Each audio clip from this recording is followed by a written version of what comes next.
नमस्ते। आज हामी एउटा निकै रोचक विषयमा कुरा गर्दैछौँ। जीवनलाई चलाउने दुई फरक तर एक आपसमा जोडिएका शक्तिहरू। एउटा हो व्यक्तिगत वृद्धिको महत्वाकांक्षा र अर्को हो अरूको सेवा गर्ने कृपा। सोचौँ त, यी दुई धड्कनलाई कसरी एकैसाथ मिलाएर लैजाने? यो भनाइबाट सुरु गरौँ है। तपाईँको सफलता तबसम्म अपुरो रहन्छ जबसम्म त्यसले अरूलाई प्रेरित गर्दैन। कति गहिरो कुरा छ हैन? यसले के भन्छ भने साँचो सफलता त्यो होइन जो एक्लै मनाइन्छ, बरु त्यो हो जसले अरूलाई पनि अघि बढ्न हौसला दिन्छ। ल, अब यही दोहोरो दृष्टिकोणको पछाडि लुकेको दर्शन, जसलाई ट्विन हार्ट फिलोसफी वा दोहोरो हृदयको दर्शन भनिन्छ, त्यसभित्र अलि गहिरिएर हेरौँ।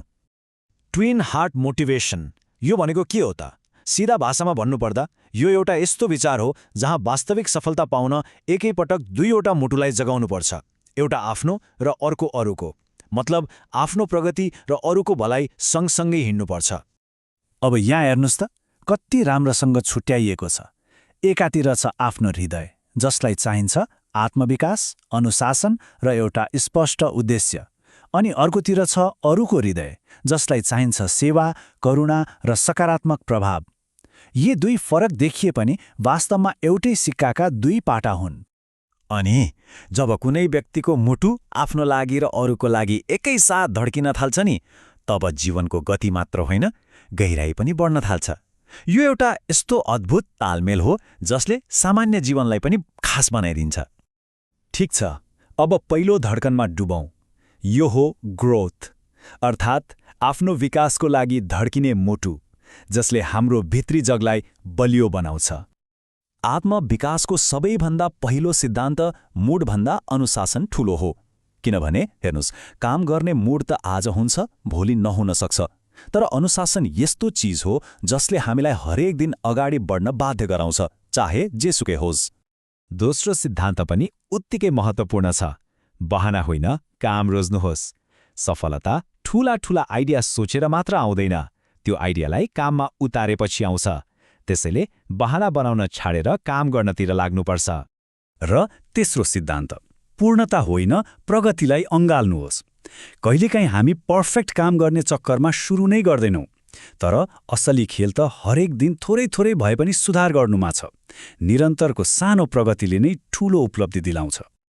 पहिले जीवनमा जित्नुहोस् अनि अरूलाई जित्न मद्दत गर्नुहोस्। यो भनाइले व्यक्तिगत सफलता र सेवाको भावनालाई जोड्ने पुलको काम गर्छ। जब कोही आफै बलियो हुन्छ, तब मात्र उसले अरूलाई उठाउने सामर्थ्य राख्छ। ल, अब दोस्रो धड्कनतिर लागौँ। ग्रेस, अर्थात् अरूको लागि धड्किने मुटु। हेरौँ कसरी हाम्रो व्यक्तिगत विकासले बाहिरी संसारमा सकारात्मक प्रभाव पार्न सक्छ। अरूको लागि धड्किने मुटुका सिद्धान्तहरू निकै सरल तर शक्तिशाली छन्। जस्तै हरेक दिन कम्तीमा एकजनालाई प्रेरित गर्ने, आफूसँग भएको ज्ञान ईर्ष्या नगरी बाँड्ने र आफू माथि उठ्दा अरूलाई पनि आफूसँगै तान्ने। अनि यो स्लाइडले त महत्त्वाकांक्षा र करुणा बीचको त्यो मिठो सन्तुलनलाई कति राम्रोसँग देखाएको छ। पैसा त कमाउने, तर त्यसको एउटा अर्थ होस्। शक्ति हासिल गर्ने, तर विनम्रतासँगै। अनि सफलता पाउने, तर मनमा कृतज्ञताको भाव लिएर। त्यसो भए यो दर्शन त बुझियो, तर यो मानसिकतालाई आफ्नो जीवनमा व्यावहारिक रूपमा कसरी लागू गर्ने त? यसको लागि एउटा निकै शक्तिशाली अभ्यास पनि छ। यो ट्विन हार्ट मेडिटेसन वा दोहोरो हृदय ध्यान अभ्यासको केन्द्रमा दुईवटा मुख्य ऊर्जा केन्द्रहरू छन्।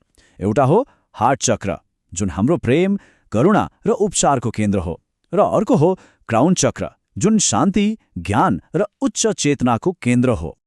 ल, अब यो ध्यान कसरी गर्ने भनेर हेरौँ है। सबैभन्दा पहिले आफूलाई तयार पार्नुहोस्। ढाड सिधा पारेर आरामले बस्नुहोस्, आँखा बन्द गर्नुहोस्। त्यसपछि आफ्नो ध्यान छातीको बीच भागमा, अर्थात् हृदय चक्रमा केन्द्रित गर्नुहोस् र एउटा सुन्दर गुलाबी प्रकाशको कल्पना गर्नुहोस्। अब आफ्नो ध्यानलाई टाउकोको सबैभन्दा माथिल्लो भाग क्राउन चक्रमा लैजानुहोस् र त्यहाँ चम्किलो सुनौलो प्रकाशलाई महसुस गर्नुहोस्। अनि चौथो र सबैभन्दा महत्त्वपूर्ण चरण, आफ्नो हृदय र शिरबाट प्रेम र शान्तिको ऊर्जा आफ्नो परिवार, आफ्नो देश र यो सारा संसारतिर बगिरहेको कल्पना गर्नुहोस्। त्यसपछि करिब 5 देखि 15 मिनेटसम्म मौन कृतज्ञतामा बस्नुहोस् र त्यो ऊर्जालाई स्वतन्त्र रूपमा बहिरहन दिनुहोस्। र अन्तमा आँखा खोल्नुअघि आफ्नो मेरुदण्ड, घुँडा र खुट्टालाई हल्का मालिस गरेर आफूलाई ग्राउन्ड गर्नुहोस्। अब यो अभ्यासले के गर्छ त?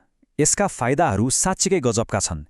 यसले तनाव र चिन्ता घटाउँछ, भावनात्मक सन्तुलन बढाउँछ, सोच्ने शक्तिमा स्पष्टता ल्याउँछ, करुणा र सकारात्मकता बढाउँछ र सबैभन्दा ठूलो कुरा, भित्री आनन्द सिर्जना गर्छ।